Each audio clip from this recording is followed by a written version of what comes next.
Here's how to fix application compatibility problems and unsupported application errors in Windows.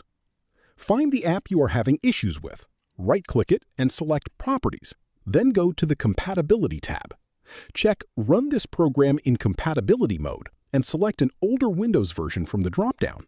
Then also check Run this program as administrator. Click Apply, then OK.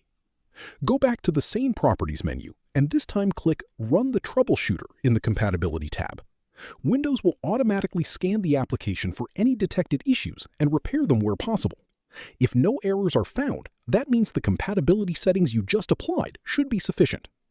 Finally, search for Windows Update and install any pending updates, since an outdated Windows version can also cause application compatibility failures. Keeping Windows fully updated ensures the best compatibility with all your applications. If this helped you out, hit that subscribe button for more straight-to-the-point tutorials on step-by-click.